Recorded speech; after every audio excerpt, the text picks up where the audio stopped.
고위험 고수익의 대명사 바로 바이오 투자죠. 오늘 그 중심에 있는 현대 바이오 사이언스를 데이터를 통해 아주 깊이 들여다보려고 합니다. 과연 이 기업이 가진 혁신적인 플랫폼 기술, 이게 정말 제약산업의 판도를 바꿀 수 있을까요? 본격적인 분석에 앞서 안내 말씀드립니다. 구독과 좋아요는 영상 제작과 분석에 정말 큰 도움이 됩니다. 오늘 제공되는 정보는 데이터 분석을 바탕으로 한 것이며 투자를 권유하는 영상이 아닙니다. 최종 선택은 각자의 판단 기준에 맞게 신중히 활용해 주시기 바랍니다. 자, 오늘 우리가 함께 살펴볼 내용입니다. 먼저 현대바이오가 가진 혁신적인 사업 모델부터 시작해서요. 최근 시장을 뜨겁게 달궜던 주가 모멘텀의 진짜 이유를 파헤쳐 볼 겁니다. 그리고 가장 중요하죠. 재무 체력은 튼튼한지 꼼꼼히 점검하고요. 앞으로의 상장 가능성과 또 숨어있는 리스크는 뭔지, 마지막으로 우리가 뭘 체크해야 하는지까지 차근차근 짚어보겠습니다. 자, 그럼 첫 번째 섹션 핵심 사업 모델부터 시작해볼까요? 대체 현대바이오가 왜 게임 체인저라고 불리는지, 기존 제약사들과는 뭐가 그렇게 근본적으로 다른 건지 지금부터 한번 파헤쳐 보겠습니다. 보통 전통적인 제약사들은요, 병 하나에 약 하나 이런 식으로 접근했어요. 이걸 일질환, 일약물 방식이라고 하죠. 그런데 현대바이오는 접근법이 완전히 다릅니다. 하나의 핵심 기술, 그러니까 플랫폼을 만들어서 이걸로 여러 가지 질병에 동시에 대응하는 거죠.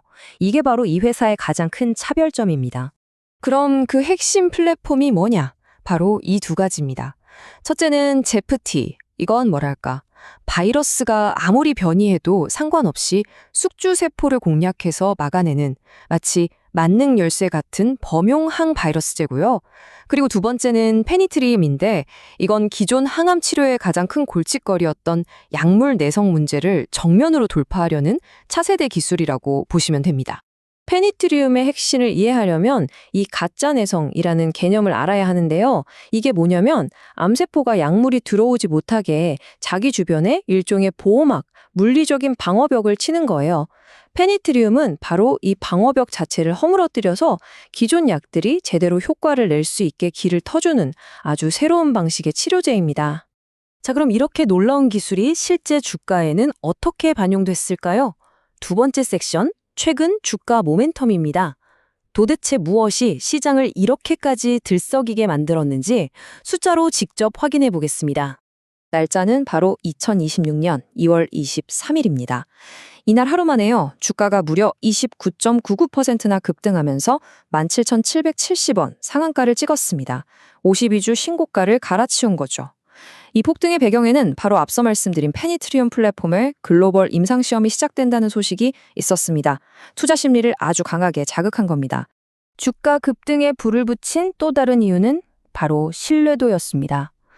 미국 정부의 대규모 코로나 임상을 충괄했던 세계적인 권위자죠. 데이비드 스미스 박사가 이 프로젝트에 합류했다는 소식이 전해지면서 현대바이오 기술력에 대한 시장의 기대감이 폭발한 겁니다. 이 표를 보시면 정말 놀라운 점이 눈에 띄는데요. 제프티와 페니트리움, 딱 이 두 개의 플랫폼에서 독감, 코로나, RSV 같은 호흡기 바이러스부터 전립선암, 류마티스 관절염, 심지어 댕기열까지 전혀 다른 종류의 질병 치료제 개발이 동시에 진행되고 있다는 점입니다. 이게 바로 현대바이오가 가진 플랫폼 기술의 파괴력을 단적으로 보여주는 거죠. 자, 세 번째 섹션 재무 건전성 분석입니다. 아무리 기술이 좋아도 임상을 원주할 체력이 없으면 다 소용없겠죠? 과연 현대바이오는 이 원대한 꿈을 현실로 만들 충분한 자금, 즉 실탄을 가지고 있을까요? 한번 들여다보겠습니다. 바이오 기업 재무를 볼 때 꼭 알아야 할 개념이 바로 이 캐시번입니다. 말 그대로 현금을 태운다는 건데요. 이게 단순한 손실이 아니라 미래에 나올 블록버스터 신약을 위해서 현재의 자본을 연구개발과 임상에 전략적으로 쏟아붓는 일종의 계획된 투자라고 이해하셔야 합니다. 실제 재무 데이터를 한번 볼까요? 자회사의 부채 비율 추이를 보면 2023년 16%대에서 2024년 3분기에 62.2%까지 꽤 많이 올랐습니다. 이건 글로벌 임상시험에 본격적으로 돈이 들어가기 시작했다는 아주 명확한 신호죠. 다만 보통 업계에서는 부채 비율 100%를 넘어가면 좀 위험 신호로 보는데 거기에 비하면 아직은 관리 가능한 수준이라고 볼 수 있습니다. 그래서 핵심은 이겁니다. 2024년 3분기 기준으로 회사가 당장 쓸 수 있는 유동자산이 136억 원 정도인데 이걸로는 앞으로 남은 수많은 장기 임상 시험을 다 끝내기엔 사실상 부족하죠. 그렇기 때문에 투자자 입장에서는 회사가 앞으로 어떻게 자금을 확보할지 반드시 지켜봐야 합니다. 네 번째 섹션, 미래의 성장 동력입니다. 그렇다면 앞으로 현대바이오의 기업 가치를 한 단계 더 레벨업 시킬 수 있는 핵심 이벤트, 우리가 주목해야 할 트리거는 과연 무엇일까요? 투자자분들이 단기적으로 가장 눈여겨봐야 할 핵심 트리거는 바로 이 세 가지입니다. 첫째, 제프티의 미국 FDA 바스켓 임상 승인. 임상 한 번으로 여러 바이러스에 대한 효능을 한꺼번에 검증하는 아주 혁신적인 방식이라 승인 자체가 큰 뉴스입니다. 둘째, 베트남 댕기열 임상에서 긍정적인 중간 데이터가 나오는지, 이건 제프티의 글로벌 확장 가능성을 보여줄 중요한 잣대가 될 겁니다. 마지막으로 페니트리움 일상 데이터, 가짜 내성을 극복한다는 핵심 가설이 과연 인체에서도 통하는지 처음으로 증명하는 시험대라고 할 수 있겠습니다. 자, 이제 다섯 번째 섹션, 필수 투자 리스크입니다. 지금까지 엄청난 잠재력을 이야기했지만 그 이면에는 성공 확률이 지극히 낮은 바이오 투자의 냉혹한 현실이라는 그림자가 존재합니다. 이렇게 장밋빛 전망만 가득한 것 같은데 과연 이 시나리오를 가로막을 수 있는 잠재적인 장애물은 없을까요? 지금부터는 좀 더 냉철한 시각으로 도전 과제들을 점검해 보겠습니다. 현대바이오가 앞으로 넘어야 할 가장 큰 산은 이 네 가지로 요약할 수 있습니다. 첫째, 규제 허들. 바스켓 임상이라는 게 워낙 혁신적이라 오히려 FDA 승인이 지연될 가능성이 있어요. 둘째, 치열한 경쟁. 거대 제약사들, 즉 빅파마들도 막대한 자금을 쏟아부으며 차세대 치료제 개발에 나서고 있습니다. 셋째, 주주 가치 희석. 자금 조달 과정에서 기존 주주들의 지분 가치가 떨어질 수 있다는 점. 그리고 마지막으로 가장 근본적인 리스크인데요. 이 모든 기술의 바탕이 되는 그 핵심 가설 자체가 최종 임상에서 실패할 위험입니다. 자, 그럼 이제 이 거대한 잠재력과 결코 무시할 수 없는 심각한 리스크들을 다 종합해서 최종 결론을 내려보겠습니다. 현대바이오 투자의 핵심 논리는 이겁니다.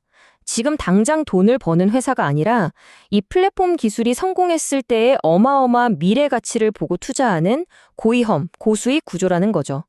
그래서 이런 기업은 PER이나 PBR 같은 전통적인 지표로는 평가가 어렵고요. 위험 조정 순현재 가치, 즉 RNPV라는 개념으로 접근해야 합니다. 신약이 성공했을 때 벌어들일 미래의 가치를 현재로 당겨오되 임상 실패라는 아주 높은 위험률을 반영해서 크게 할인해서 계산하는 방식입니다. 따라서 현명한 결정을 내리시려면 막연한 기대감보다는 이 표에 나와 있는 구체적이고 실질적인 마일스톤들을 계속해서 추적, 관찰을 하셔야 합니다.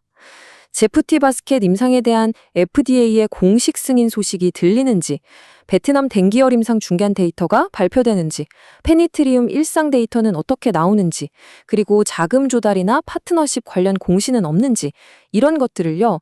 결국 이 질문이 남습니다. 현대바이오 사이언스의 이 혁신적인 플랫폼 전략은 과연 바이오 산업의 본질적인 위험들을 모두 극복하고 세상을 바꿀 수 있다는 그 약속을 최종적으로 지켜낼 수 있을까요? 이 질문에 대한 답이 이 회사가 제약산업의 역사에 한 줄짜리 주석으로 남을지 아니면 거대한 족적을 남길지를 결정하게 될 겁니다.